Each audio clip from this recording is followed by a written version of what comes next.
Hey, how's it going? Charlie here again, or Chucky, I guess, is what I'm officially called. Um, I'm here to talk about some more reading I did on Entangled in Fluvia, my manuscript I'm working on. Um, if you're just tuning in, this is probably like my sixth manuscript I've worked on. Probably, I've written a few things, but nothing too crazy.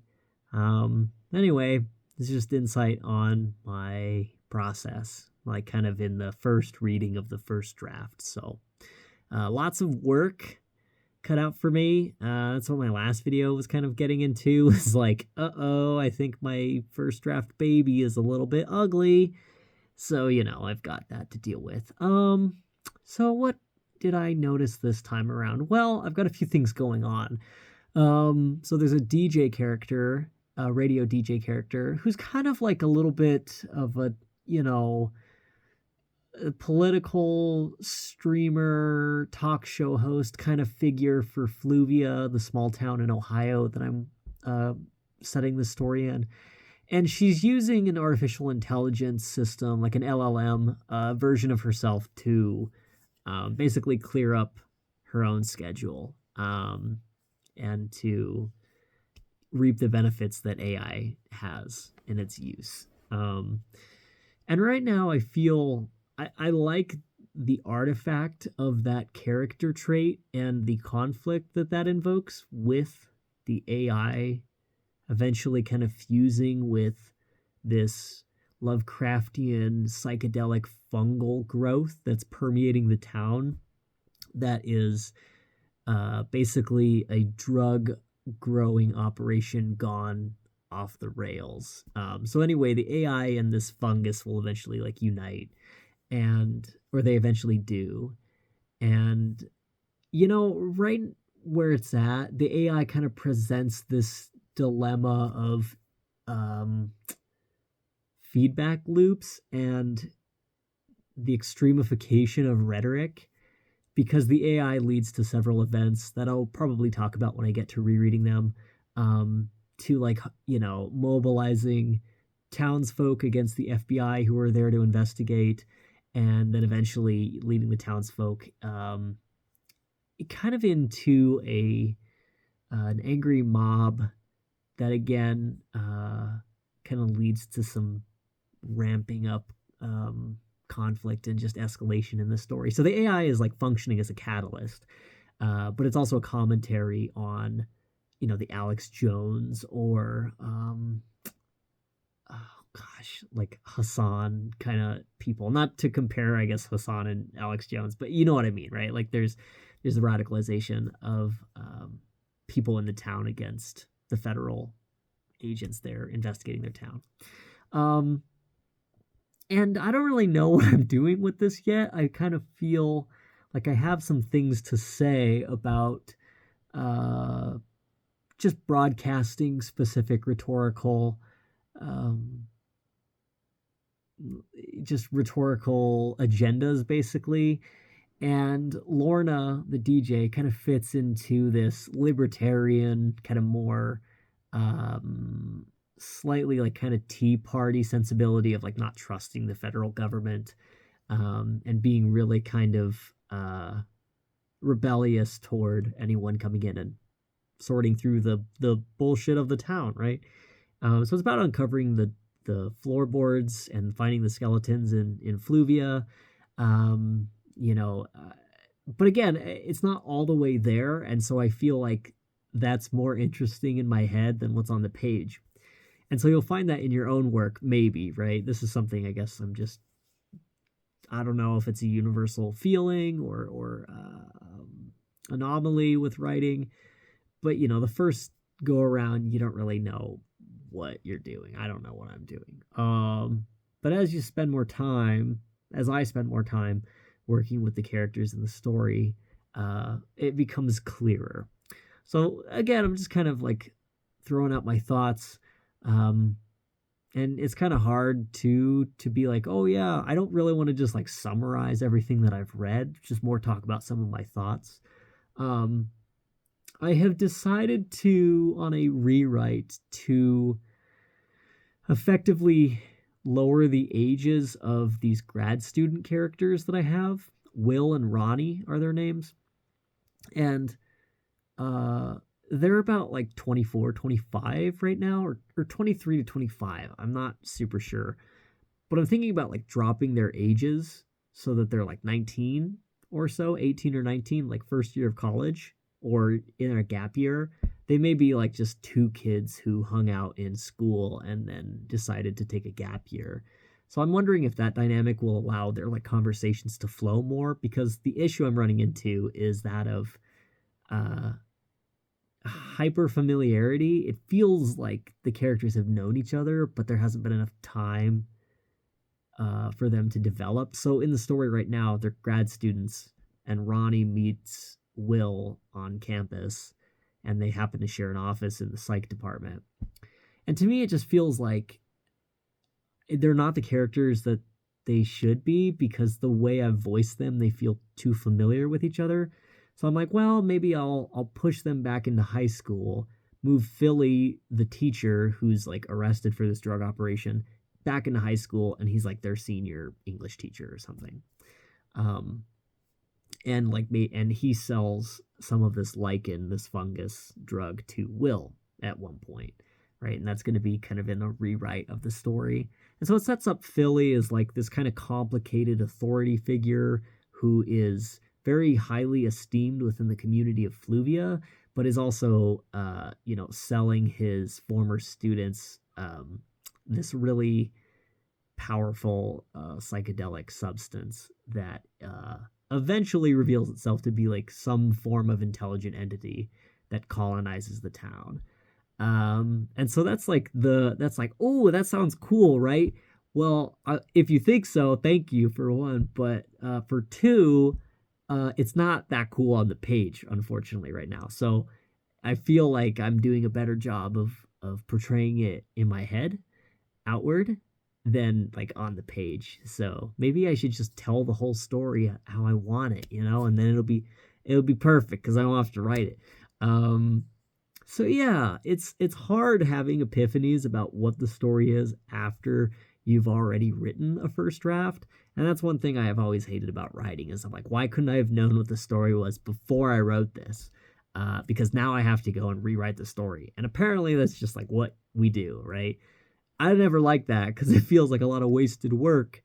But in my, I don't know, in like my time spent writing, I think you just kind of have to set aside this notion that you don't want to do a lot of work and you just have to do a lot of work. So writing is just work all the time. And I don't really want to do it all the time, like I have the will to write a first draft, and that's cool. And that's like more than a lot of people I know do. But also that's kind of been my handicap in a way, is like, I think I've spent all this work, so obviously it's got to be good. But the amount of work to make something that's like acceptable, to make it even like good, is just exponential. And then if you want it to be great, well, that's not really up to you. That's kind of up to like the audience, right? Or the market, or whoever is your reader base. So that's, kind of like where I'm struggling. And my last manuscript, I can go back to it a little bit. I need to probably go into the weeds more in a separate video, but it's on my channel. Back there, it's on my channel. As some of the first few videos I did, they're like audiobook readings of Blackberry Marmalade is what I called the manuscript. And I spent 5 years working on that, and it wasn't like a clean 5 years, but it was like 3 total rewrites and then several revisions and edit sessions and stuff. And then eventually I put it on like the internet and you could download it as a PDF. That has since gone because I didn't want to keep paying for, a website. Because I don't really feel like I have anything like super on tap right now for like, oh yeah, you want to read my stuff? Here it is. So yeah, that's basically where I've been at. So the rest of the chapters, I've got an AI DJ, considering kind of like truncating, well, not truncating, that's not the right word, kind of like rewinding some of the time with Will and Ronnie, building out their relationship into something else, and you know, I think playing that against a teacher will their former teacher will work better. So yeah, I don't really have a lot of like outward practical advice for you on your journey of writing or art or whatever it is you're doing.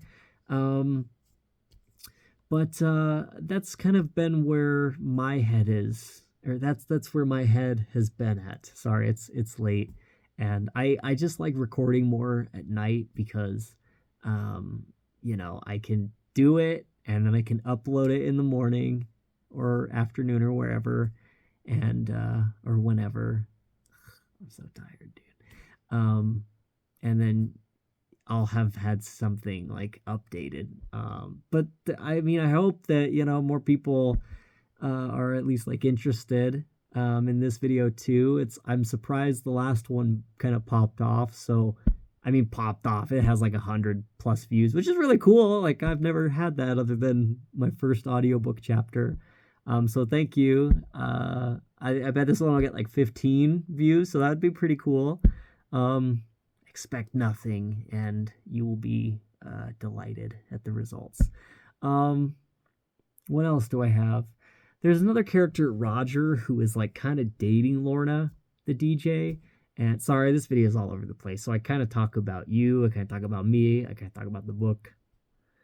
I don't know. I don't know what this is my ethos as a YouTuber, I guess. I just you'll like the chaos of my sultry voice or whatever.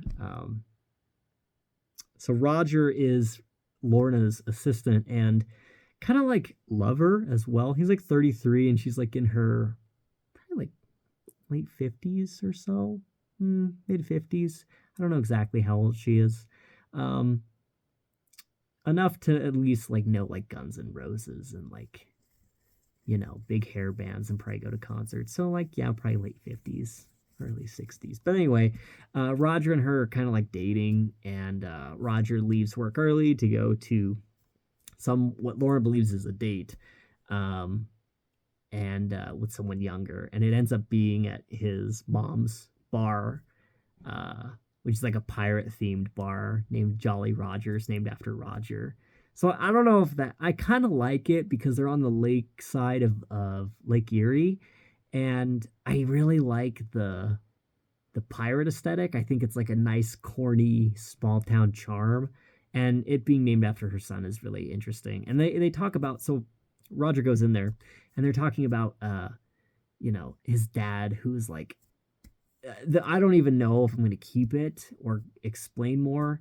There seems to be a lot of like other parents who've like gone off and done stuff, which, you know, I think is a good kind of universal theme for people who are raised by, you know, single parents and whatnot. But yeah, like husband was like realized he was gay and ran off to Barbados with some guy named Juan or something. But anyway, I don't know if I'm going to keep that, modify it, whatever. I don't know if it has this story. I kind of like it in a way because it's like, you know, it's an alternative kind of breakup reason for a single parent. Anyway, he meets his mom. Her name's Melissa Bell. Melissa? Yeah. Or she goes by Mel Bell. And she's basically the distribution mafia head for Philly Kodiak's drug lichen drug thing.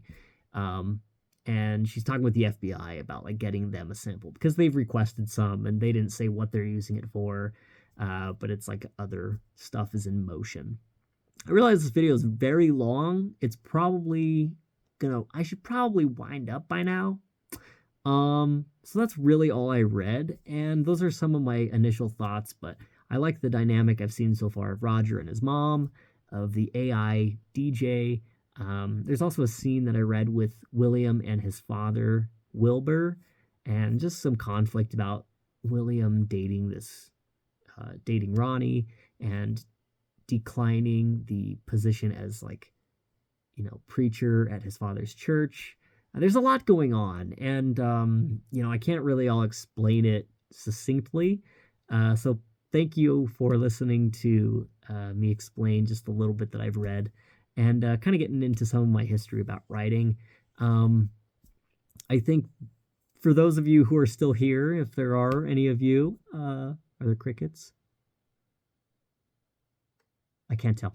For those of you that are interested in writing, or if you have been writing, or if writing is a star in your constellation of personal hobbies, then the best thing I think I could tell you is to keep doing it even when you really don't want to, because it's not always going to be, it's not always going to feel bad. You're going to get some chapters, some parts that you really like. And the key is to kind of suss those out and pull those out without damaging the whole artifact. So what you are doing, you have good stuff in there already, but you have to not let all of the dirt and bullshit that it's trapped in deter you, if that makes any sense. Don't let the massive amounts of shit discolor your diamonds in the rough. It's all kind of like pithy statements, but you know what I mean, right? You are capable of great things and you're doing great things. As you become more practiced and better, your fuck-ups become less and less. So you end up having more diamonds and more shiny stuff that you can work with, which will increase your confidence, so on and so forth. But again, it takes consistent practice, and it takes that lack of discouragement from seeing massive heaps of shit, which we inevitably do. And a lot of the time, our first drafts, we end up spending so much time shitting them out and working them out that we think it's worth all of that constipated birth giving. But in reality, we were just kind of figuring out the outline of something. And you will have those good parts and you can move those over the second draft. But, you know, you have to be patient with yourself and maybe start a YouTube channel and talk about the difficulties of writing a manuscript and going way over time and, you know, having no idea what you're doing. But talking honestly as you can and openly about your work, because it is so important nowadays. It's so important this day and age to explain your process. We're really fascinated by the way AI explains its thinking before it gives an answer, like metacognition.